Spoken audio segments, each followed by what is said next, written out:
عزاداران مظلوم کربلا، آج جناب مسلم ابن عقیل کی شہادت کی تاریخ ہے۔ جانتے ہو یہ کتنے بڑے غریب تھے جناب مسلم؟ یہ غریب کوفہ تھے، کوفے کے گلیوں میں اکیلے ہو گئے تھے۔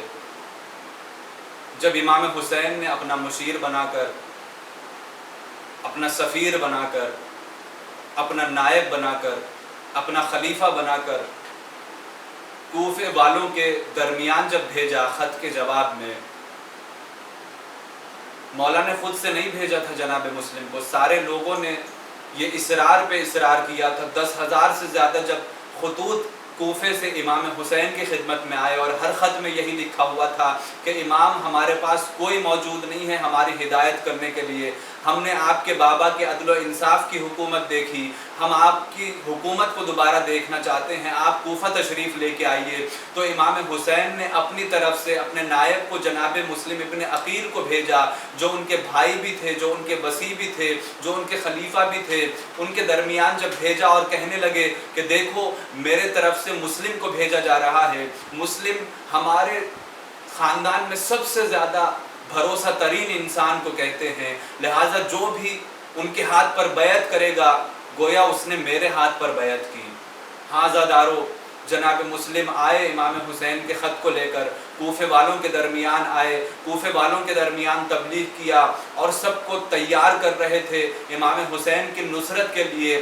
تاریخ گواہ ہے 18,000 سے زیادہ لوگ امام حسین کی نیابت میں جناب مسلم کے ہاتھ پر بیعت کر چکے تھے، لیکن جیسے ہی ابن زیاد نے امام حسین کا حلیہ اوڑھ کر لوگوں کو دھوکہ دیا، اور جیسے ہی تخت نشین ہو گیا اور لوگوں کے سامنے آ کر جیسے ہی اس نے پردے کو ہٹایا، اپنے چہرے سے نقاب کو ہٹایا، تو لوگوں نے مکاری کو دیکھا اور سمجھ گئے ابن زیاد ہمیں تنہا نہیں چھوڑے گا، ابن زیاد ہمیں موت کے گھاٹ اتار کر چھوڑے گا۔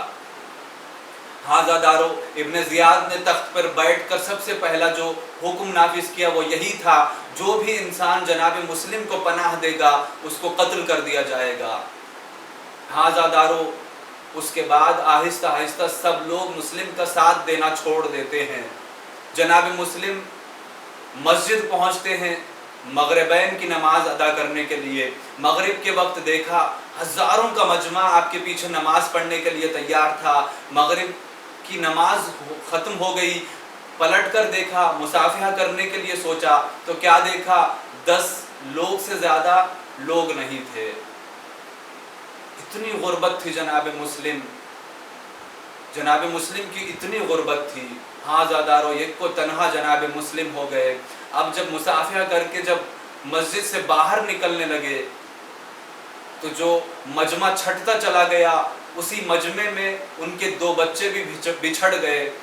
2 چھوٹے سے بچے تھے، ایک 7 سال کا تھا اور ایک 8 سال کا تھا، ایک کا نام محمد تھا اور ایک کا نام ابراہیم تھا۔ یہ دونوں چھوٹے بچوں کو جناب مسلم نے اپنے ہمراہی میں کوفے لے کے آئے تھے، لیکن یہ دونوں بچے بچھڑ گئے اور راستے کو گم کر گئے۔ لیکن عزادارو، جناب مسلم نے بچوں کو بہت تلاش کیا، لیکن بچوں کو جب کہیں پر نہیں پایا تو ایک کونے میں جا کر بیٹھ گئے۔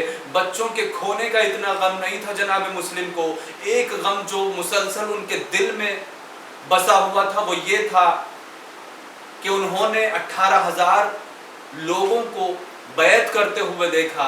انہوں نے سمجھا امام حسین کے آنے کی بہترین جگہ ہے، جب سارے کے سارے موافقت میں ہے تو امام حسین کو بلا لیا جائے۔ تو انہوں نے خط لکھ دیا تھا امام حسین کے لیے اور کہہ دیا تھا کہ اے امام حسین، آپ کے لیے کوفہ واقعاً انتظار کر رہا ہے، آپ کوفہ آ سکتے ہیں، یہاں سارے کے سارے لوگ اور اکثریت کے لوگ آپ پر بھروسہ کرتے ہیں، آپ بھی ان سے بھروسہ کیجئے اور آپ کوفہ تشریف لے آئیے۔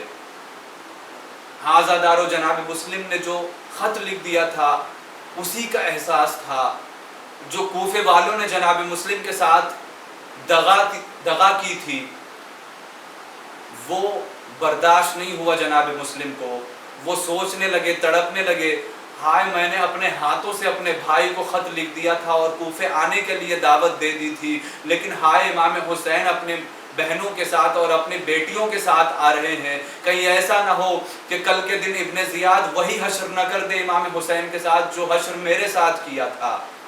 حاضہ دارو بس یہی سوچتے ہوئے زمین پر بیٹھ گئے، پیاس کی شدت تھی۔ ایک ضعیفہ گھر سے باہر نکلی، باہر دیکھا ایک آوارہ وطن بیٹھ کے گریہ کر رہا ہے۔ ایک مرتبہ قریب پہنچی اور کہنے لگی کہ اے شخص تم مجھے اجنبی معلوم ہوتے ہو؟ تو جناب مسلم نے کہا ہاں اے مومنہ میں اجنبی ہوں، میرا تعلق مدینے سے ہے۔ جیسے ہی مدینے کا نام سنا، وہ ضعیفہ جس کا نام توعہ تھا وہ کہنے لگی کہ مولا مجھے معاف کر دیجئے، مجھے پتا نہیں تھا کہ آپ کا تعلق مدینے سے ہے، آپ اتنا بتا دیجئے کہ جناب مسلم ابن عقیل کے کیا حال ہیں۔ تو انہوں نے سر کو جھکا کے کہا کہ اے شہزادی میں ہی مسلم ابن عقیل ہوں، صبح میرے ساتھ 18,000 لوگ تھے اور آج اس وقت میرے ساتھ کوئی بھی موجود نہیں ہے، زمانہ اتنا پرآشوب ہو چکا ہے۔ توعہ نے مولا کو اپنے گھر پہ بلایا اور رات میں اہتمام کیا، کھانا دیا، پانی دیا اور ایک حجرہ خالی کروایا اور مولا مسلم کو وہاں پہ پناہ دی۔ رات بھر آپ نے نماز میں گزاری اور صبح نماز فجر پڑھنے کے بعد آپ نے گھوڑوں کے آنے کی آہٹ کو محسوس کیا۔ اب غیرت ہاشمی کو برداشت نہ ہوا کہ جس ضعیفہ نے مجھے رات میں پناہ دی میری وجہ سے کہیں حملہ نہ ہو جائے، تو لہٰذا جناب مسلم نے فوراً زرہ کو زیب تن کیا، تلوار کو نیام سے نکالا، باہر نکل گئے اور جنگ کرنا شروع کر دیا۔ حاضہ دارو تاریخ گواہ ہے 3 مرتبہ فوجیں منگوائی گئی جناب مسلم کو گرفتار کرنے کے لیے، لیکن ہاشمی شیر تھا، ہاشمی دلیر تھا، کسی کے بس میں نہیں آ سکا، کسی کے قابو میں نہیں آ سکا۔ دھوکے سے جناب مسلم کو گڑھے میں اتارا گیا اور آپ کو گرفتار کر کے ابن زیاد کے دربار میں جب پہنچایا گیا، جب سارے لوگ ابن زیاد کو امیر کہہ کے سلام کر رہے تھے اور جناب مسلم نے ایک مرتبہ آنکھوں کو آنکھوں میں ڈال کے کہا میں کسی کو سلام نہیں کرتا اور میرا امیر ابن زیاد نہیں ہے بلکہ میرا امیر حسین ابن علی ہے۔ حاضہ دارو جب یہ روب دیکھا، یہ دبدبہ دیکھا، ابن زیاد کی پریشانی اور بڑھتی چلی گئی۔ ابن زیاد نے کہا اے مسلم میں تجھے قتل کرنا چاہتا ہوں۔ تو جناب مسلم نے کہا دھوکے سے تم نے مجھے پکڑا ہے، مجھے پتا ہے تم مجھے قتل کر دو گے، لیکن قتل کرنے سے پہلے میں کچھ وصیتیں کرنا چاہتا ہوں۔ اس نے اجازت دے دی، عمر سعد کو قریب بلایا اور مولا مسلم نے کچھ وصیتیں کی۔ کہا میرے پاس جب کھانے پینے کی کچھ چیزیں مہیا نہیں تھی تو میں نے 700 درہم کا قرض لیا تھا، لہٰذا میری زرہ اور میری تلوار کو بیچ دینا اور میرے قرض کو ادا کر دینا۔ اور سب سے پہلی جو وصیت ہے، امام حسین کو خط لکھا جائے اور یہ کہا جائے کہ مولا آپ کوفے نہ آئیے گا کیونکہ کوفہ واقعاً غداروں کی جگہ ہے، کوفہ آپ کے لیے بالکل مناسب نہیں ہے، لہٰذا آپ واپس چلے جائیں۔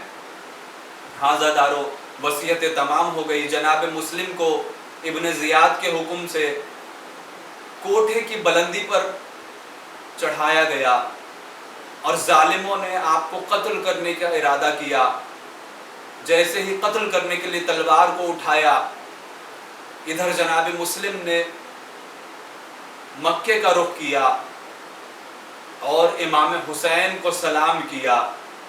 جیسے ہی جناب مسلم کے سلام کی آواز امام حسین کے کانوں سے ٹکرا گئی، امام کے چہرے کے حالات بدلتے رہے، امام کے چہرے کے رنگ بدلتے رہے۔ ایک مرتبہ اس حالت میں جناب عباس نے دیکھا، امام حسین کے قدموں پہ ہاتھ رکھ دیے اور کہنے لگے اے مولا حسین آپ کا چہرہ اتنا پریشان کیوں ہے، آپ کے چہرے کی رنگت کیوں بدلی ہوئی ہے؟ تو ایک مرتبہ 2 انگلیوں کو بلند کیا اور کہا عباس ایک مرتبہ ان ہاتھوں کے درمیان دیکھو۔ جب مولا عباس نے 2 انگلیوں کے درمیان دیکھا تو ایک کوٹھے کی بلندی پر جناب مسلم کو دیکھا.